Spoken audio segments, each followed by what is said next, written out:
তুই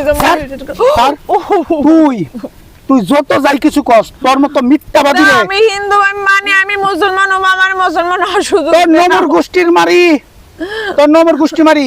তুই কি করছস? আমার প্রেম ভালোবাসা আমার আবেগ নিয়ে তুই খেলছস। আমি আবেগ নিয়ে খেলি না, আমি তোমারে ভালোবাসি, তোমার ধর্মরে ভালোবাসি, তাই লেগে আমি আমার ধর্মরে যদি তুই ভালোবাসতি তাহলে তুই আমার কাছে মিথ্যা কেন কইলি? এই কেন কইলি? আমারে তাহলে তুই কেন কইলি পয়লা তুই মুসলমান? কেন কইলি? আমি এখন আমি কেন জানা? তুমি কি আমারে ভালোবাসতা? হ্যাঁ? তোরে ভালোবাসতাম না বাসতাম তুই কইয়া দেখতি, তুই আমার কাছে মিথ্যা কেন লুকাইলি? তুই এখন কইতাছস আমি তুই আমার কই মাথা ঠান্ডা করো, তুই মাথা ঠান্ডা করবো। আমারে তুমি এমনি করে ছাড়ো না, আমি তোর মতো মিথ্যাবাদীর গোষ্ঠী মারি, মিথ্যাবাদীর গোষ্ঠী মারি। তুই কি করছস? হ্যাঁ, তুই আমার লগে উপরে উপরে দেখাইছস যে আমি এখন নামাজ পড়তে যাবো, তুই নামাজের কথা কয়ে গেছস। কই কই গেছস? আমি এই সময় পূজা দিতে গেছস। আমি আমি আমি আমি আমার একটু বোঝার চেষ্টা করো। তোর বুঝাবুঝির গোষ্ঠী মারি আজকে। রাখেন কি হয়েছে, কি হয়েছে, কোনো সমস্যা কি হয়েছে নাকি? ও ভাই হিন্দু একটা নম্বর বাচ্চা, ও আমার লগে সম্পর্ক করছে আজকে 3-3টা বছর ধরে সম্পর্ক করে। এখনো আমি ক্লিয়ারলি স্পষ্টভাবে জানছি ও হিন্দু। ও হিন্দু নিজে অস্বীকার করছে হিন্দু। ও আমার কাছে আচ্ছা আমার কথা শুনুন, হিন্দু জানতে পারছেন, আপনি পোষালি ওকে বিয়ে করেন না পোষালি না বিয়ে করেন, তাই বলে তো বাইরের অধিকার নাই। আপনি বাইরের আপনি কি আর ঘরে বউ? ঘরের বউ না। আপনি একটা জিনিস বুঝেন, ঠিক আছে আমি আর বাইরে এলাম না, কিন্তু আপনার লগে যদি এরকম ঘটনাটা ঘটতো, আপনার লগে যদি ঘটনাটা ঘটতো যে একটা হিন্দু মাই আপনি একটা মুসলমান, এখন আর মুসলমান হইতো, মুসলমান হইব না। বুঝো কইলে বুঝবো, আপনি বাইরে ও মুসলমান হইব না।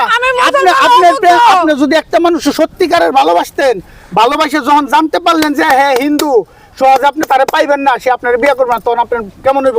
আপনার কলজারা ফাঁক হইব কিনা?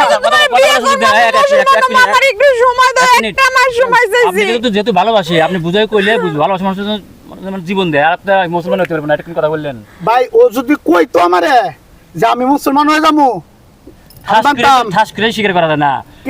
ও আমারে কেমন ভালো একটা ফ্যামিলি থেকে ও আমারে কেমন ভালোবাসে, ও আমারে নামাজের কথা কইয়া হেরা যায় হলো পূজা করতে। বিয়ে তোর করে নাই কে আপনাকে?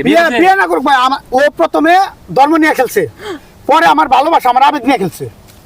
ভালোবাসা জাত বাজাত না, গরিব ধনী মানে না ভাই, বুঝছেন? সবকিছু ঠিক আছে ভাই, আপনি যেহেতু ভালোবাসে, হ্যাঁ আপনাকে বুঝা করলে বুঝবো, তাই বাইরে না রাজি করবেন না তো। আমার একটা মাস সময় তো আমি মুসলমান হয়ে যাব। শোনো শোনো শোনো বোন, শোনো, সময় টময় না, তোমার বাপ মার কাছে যায়া যদি মানলে মানবো, না মানলে তাদের কাছ থেকে বিদায় নিয়ে চলে আসো। দেন ভাই, আমার বড় ভাই একটা কথা কইছে না, আমি যাই মুসলমান হবো, আমি আমার বাপ মা ছাড়তে পারবো, আমার ধর্ম ছাড়তে পারবো, তো আমি ওরে ছাড়তে পারবো না। ওরে ভালোবাসি, বাপ মাকে না বলে চলে আসা যাবে না, বাপ মাকে বলবে, বাপ মাকে মানে না। তাই লাগি আমি একটা মাস সময় দিছি, আমার একটা মাস বড় ভাই আপনি কইছেন, আমি আপনার কথা মানলাম না। না মানে হ্যাঁ, মুসলমান হওয়া, মুসলমানের ছেলেকে ভালোবাসা, বিয়ে করা অনেক সওয়াবের কাজ। হ্যাঁ, সর্বশ্রেষ্ঠ ধর্ম হলো মুসলমান, মুসলমানের কোনো ধর্ম নাই। তো যাই হোক, একটা কথাই কই, তুমি যেই কামটা করছো আমার সাথে, মানে ধর্ম নিয়ে মিথ্যা কথা কইছো পয়লা, পরে তুমি প্রতিনিয়ত আমার লগে মিথ্যা কথা কইছো, নামাজের কথা কইয়া গেছো হলো পূজা করতে। এটা একদম উচিত ভাই। আপনি কপাল, এটা হিন্দু মেয়েকে আপনি মুসলমান বানাতে পারবেন, এটা কপাল। মুসলমান হয়তো ভাই আপনি আল্লাহর কাছে অনেক কিছু পাবেন। তো যাই হোক, এই ভিডিওটা শুধুমাত্র বিনোদনের জন্য বানাইছি, তো ভিডিওটা কেউ সিরিয়াসলি নিয়েন না। তো আসলে এই যে ও যেই কামটা করছে, যে ধর্ম নিয়ে মিথ্যা কথা, ও হিন্দু হয়ে কইছে মুসলমান, নামাজের কথা কয়ে গেছে পূজা করতে, তো এই ধরনের কাজ আসলে কেউ করবেন না, এই ধরনের কাজ থেকে বিরত থাকবেন। তো আমাকে ভিডিওটা ভালো লাগলে লাইক কমেন্ট শেয়ার করে আমাকে পাশে থাকবেন। ধন্যবাদ।